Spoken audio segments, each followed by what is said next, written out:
Bismillahirrahmanirrahim. Assalamualaikum warahmatullahi wabarakatuh.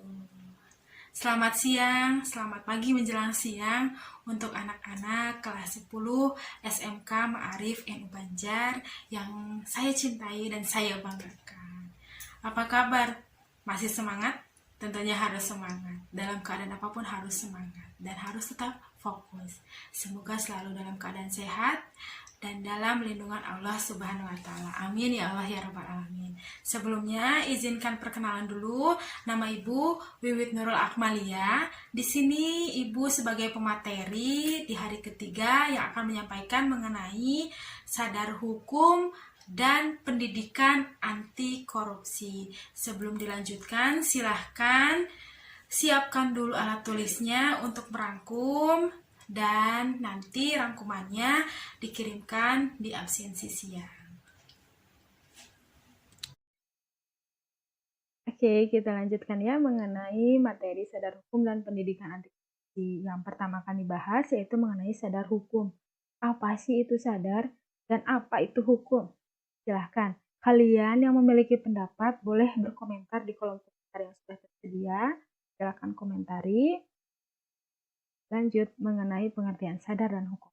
Sadar ataupun kesadaran menurut Hasibuan dalam bukunya tahun 2012 halaman 193, kesadaran adalah sikap seseorang yang secara sukarela menaati semua peraturan dan sadar atas dan tanggung jawabnya.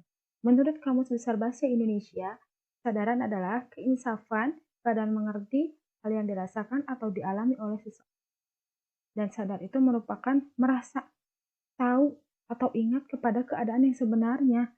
Keadaan ingat akan dirinya, contohnya kembali dari pingsan, siuman, bangun dari tidur.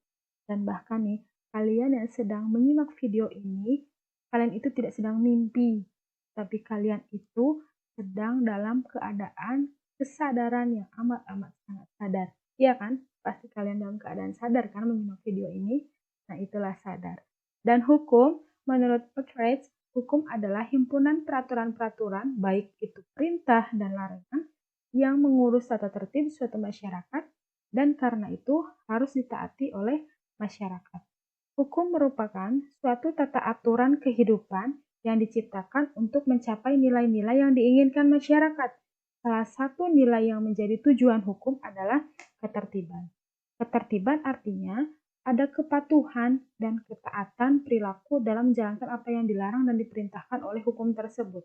Misalnya nih, kita ambil contoh dalam keadaan berlalu lintas ataupun hari ini nih, detik ini juga dalam keadaan pandemi seperti ini. Pemerintah menganjurkan PPKM. Kita patuhi aturannya, berarti itu sedang mematuhi peraturan pemerintah. Seperti itu. Dan nantinya juga akan mencapai ketertiban. Lanjutkan mengenai hukum itu ada dua bentuk, yaitu hukum tertulis dan hukum tidak tertulis. Hukum tertulis yaitu hukum yang dicantumkan atau ditulis dalam perundang-undangan. Contohnya, hukum pidana yang dituliskan dalam KUHP pidana dan hukum perdata yang dituliskan dalam KUHP perdata. Hukum tidak tertulis ialah hukum yang tidak tercantum dalam perundang-undangan ataupun hukum kebiasaan yang masih dijunjung tinggi dalam keyakinan masyarakat daerah tersebut. Contohnya, hukum adat kebiasaan dalam suatu daerah. Yang tentunya itu kan tidak tercatat dalam perundang-undangan, tapi tetap dipatuhi karena hukum tersebut merupakan ada kebiasaan ataupun keyakinan di masyarakat daerah tersebut. Itu. Indikator-indikator sadar hukum ada 4. Yang pertama, pengetahuan hukum. Harus mengetahui hukumnya seperti apa dan isinya seperti apa. Dan sikap yang akan diambil akan seperti apa yang nantinya akan melahirkan pola-pola perilaku yang sesuai hukum. Yang tentunya akan menjadi tujuannya yaitu tertib tadi sesuai yang dijelaskan. Akan adanya ketertiban. Misalnya nih kalian ya, sebagai siswa ataupun siswa-siswi SMK, ada aturan-aturannya dalam berseragam. Ketahui hukumannya apa aja, isinya berseragam seperti apa, coba dilihat lagi, dibaca lagi, dipahami lagi.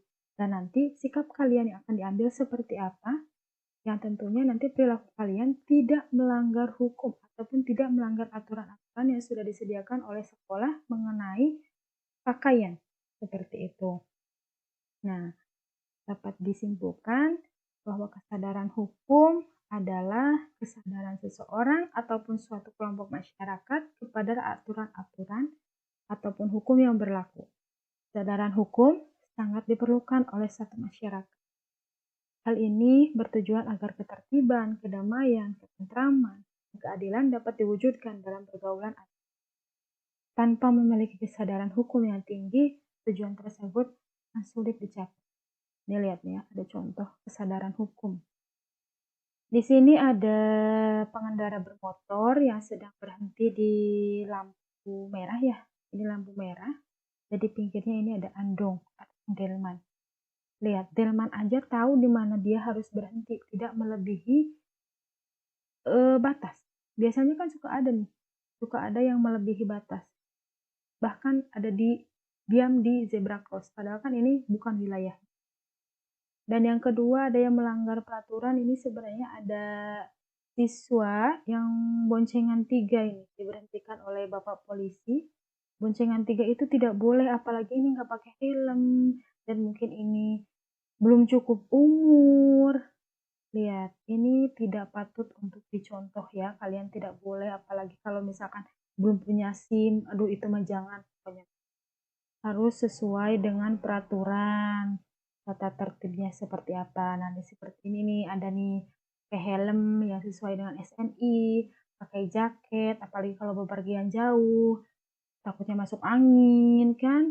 Nah, ini nih, terus memiliki SIM, ada STNK, spionnya 2, seperti itu. Dan lampunya juga pada hidup, jangan mati. Nah, kalian sebagai siswa-siswi SMK tentunya ada tadi disebutkan berpakaian rapi itu seperti apa sih? Ya, sesuai dengan aturan sekolah tentunya. Kalau misalnya di SMK Ma'arif, perempuan itu memakai roknya rempel. Alhamdulillah semuanya beragama Islam, jadi berkerudung. Lalu untuk laki-laki itu celananya itu tidak boleh dipensilkan. Jangan pensil. Jadi kalau mau masukin celana aja susah, dikeluarin juga susah itu celananya biasanya kalau misalkan itu tidak boleh, sangat tidak boleh. Tapi sesuai dengan aturan yang ada seperti itu. Gimana? Mengenai sadar hukum sudah cukup? Lanjutkan ya mengenai pendidikan anti korupsi. Korupsi itu apa sih? Ada yang tahu mengenai korupsi itu apa? Yang tahu boleh berikan lagi komentarnya di kolom komentar yang sudah tersedia. Nah, pengertian korupsi. Perilaku atau perbuatan yang tidak jujur, yang di dalamnya termasuk bentuk kebusukan, keburukan, kejahatan, penggelapan, serta bentuk tidak amoralis. Sudah itu busuk, buruk, berupa kejahatan, yang pastinya itu tidak dianjurkan dalam agama. Oke, nah yang selanjutnya ada 7 bentuk korupsi dalam peraturan perundangan yang dulunya nomor 31 tahun 1999 yang sekarang menjadi Undang-Undang Nomor 20 Tahun 2001. Yang pertama ada merugikan keuangan negara, memperkaya diri sendiri atau orang lain menyalahgunakan kewenangan, suap menyuap, memberi atau menjanjikan sesuatu atas kekuasaan ataupun kewenangan. Yang ketiga, penyalahgunaan jabatan, pejabat yang dengan sengaja menggelapkan barang atau surat resmi, pemerasan, memaksa orang membayar demi memperoleh keuntungan diri sendiri. Yang kelima ada kecurangan, misalnya nih ada pemborong. Ada waktu itu dalam berita, dalam pembangunan jalan raya, baru saja dibangun beberapa minggu, tapi sudah rusak lagi jalannya. Dan ketika diperiksa, ternyata infrastrukturnya tidak sesuai dengan yang dijanjikan. Adanya kecurangan di dalamnya. Nah, itu namanya kecurangan. Yang keenam, kepentingan pengadaan barang. Pengadaan barang dan jasa yang tidak sesuai, yang dilebihkan ataupun dikurangi menurut kepentingan diri sendiri, memperoleh keuntungan untuk diri sendiri. Gratifikasi sebuah pemberian yang diberikan atas perolehan keuntungan. Nah, selanjutnya ada nilai-nilai anti korupsi. Yang pertama ada kejujuran, yang kedua kepedulian, ketiga kemandirian, yang keempat kedisiplinan, yang kelima tanggung jawab, yang keenam kerja keras, yang ketujuh itu kesederhanaan, yang kedelapan keberanian, dan yang kesembilan itu keadilan.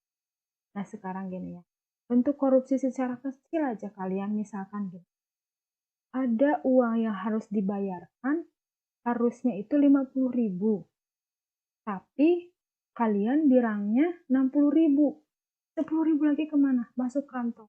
Itu juga udah dari cikal bakal bentuk korupsi. Itu tidak boleh, karena itu tidak jujur. Karena tadi jujur adalah hal utama untuk memberantas korupsi. Jadi kalian harus jujur dari dalam diri sendiri. Tidak boleh tuh bayarnya 50 tapi minta uangnya 60. Itu tidak boleh dan tidak dianjurkan seperti itu. Oke. Ayo bangkit, kita bersama lawan korupsi sekarang juga. Kalian pasti bisa, apalagi kalian adalah generasi penerus bangsa yang harus hebat, yang harus kuat, dan harus bertanggung jawab. Terima kasih. Nah, itulah penjelasan materi yang dijelaskan oleh Ibu. Silahkan yang mau berkomentar, tersedia kolom komentarnya di YouTube ini. Dan juga hasil rangkumannya jangan lupa dikirim di absensi siang untuk laporannya. Jangan bermalas-malasan, tetap semangat, tetap jaga kesehatan, dan jangan lupa ibadahnya harus tepat waktu. Ibu ada pantun buat kalian.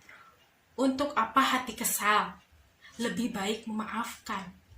Banyak orang-orang di luar sana yang menyesal karena sering bermalas-malasan. Jangan bermalas-malasan, tetap fokus, tetap semangat, tetap jaga kesehatan. Terima kasih. Wassalamualaikum warahmatullahi wabarakatuh.